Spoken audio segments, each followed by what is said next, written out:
Books on Tape presents Elements of Style by Wendy Wasserstein, read by Kathe Mazur.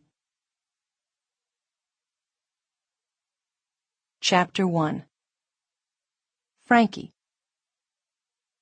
Frankie Weissman pushed open the door to her new offices with 2 double-sized penny whistle toys shopping bags. After spending the morning on her hospital rounds, she had gone into the store just to look.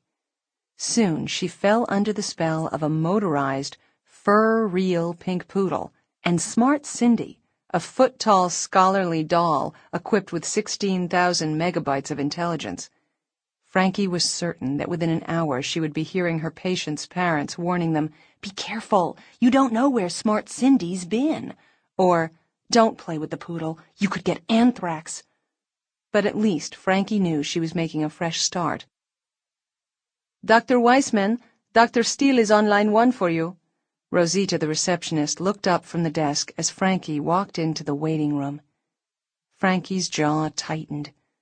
The part of her that was both a Princeton College and Harvard Medical School graduate secretly believed that people who insisted on calling themselves doctor generally had credentials like Director, International Hair Club for Men.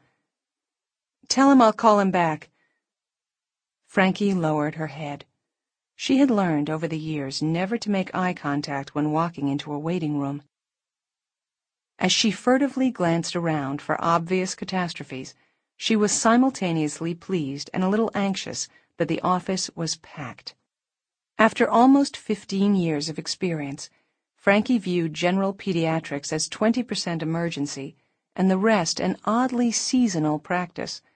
Early September school checkups, President's Day pneumonia, spring break sprains, and 4th of July poison ivy.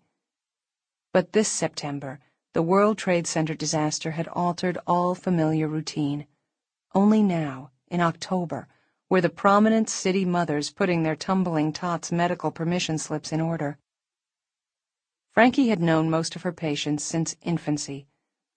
She was happy to spot 6-year-old Brooke Santorini coloring on the floor in her $300 Bon Point cashmere painter's overalls and matching sweater.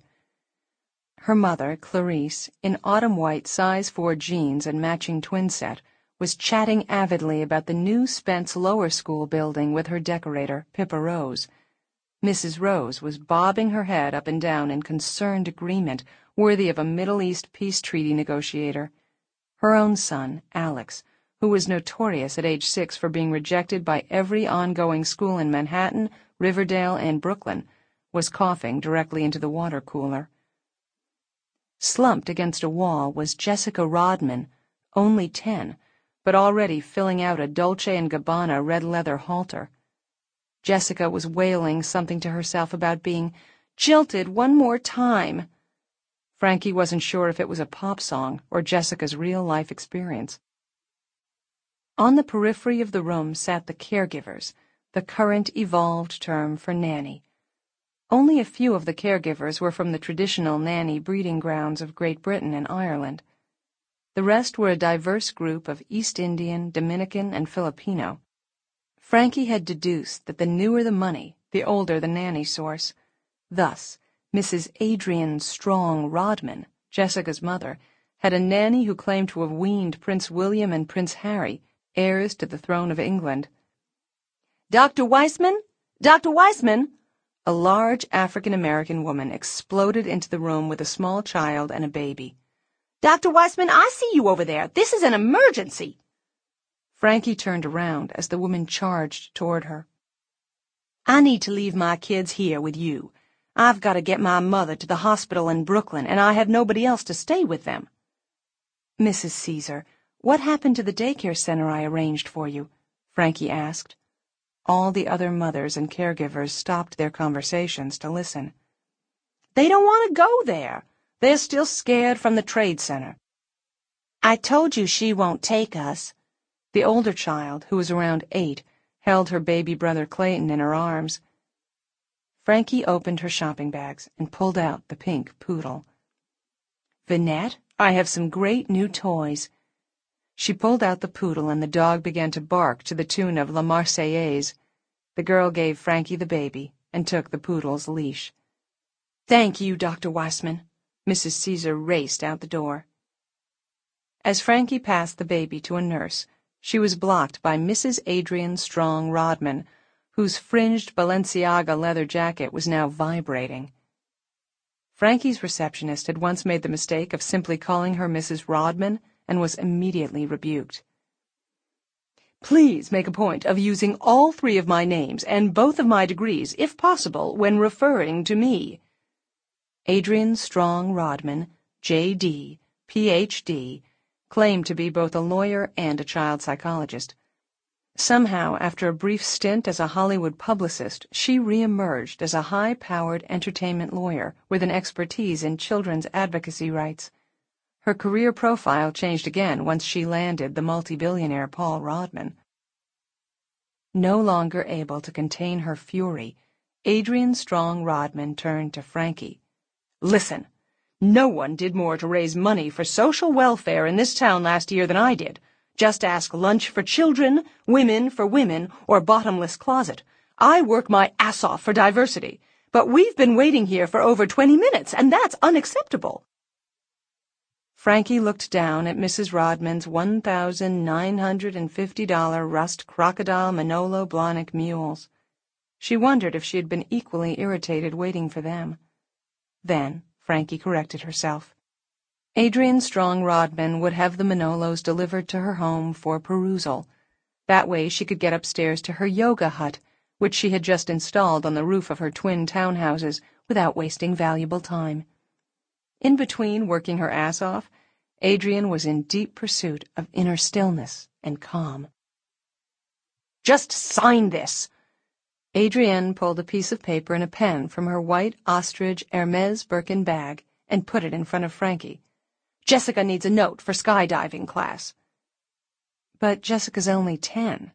Frankie signed her name. Her father wants her to be fearless, and these days you need to be prepared. Have a nice day.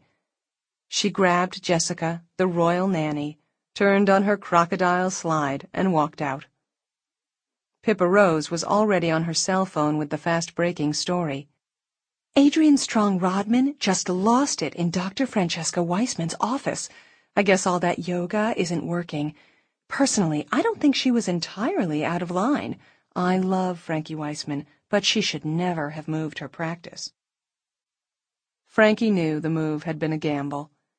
She had made her reputation at Park Avenue Pediatrics, a well-heeled practice with a chic neighborhood clientele.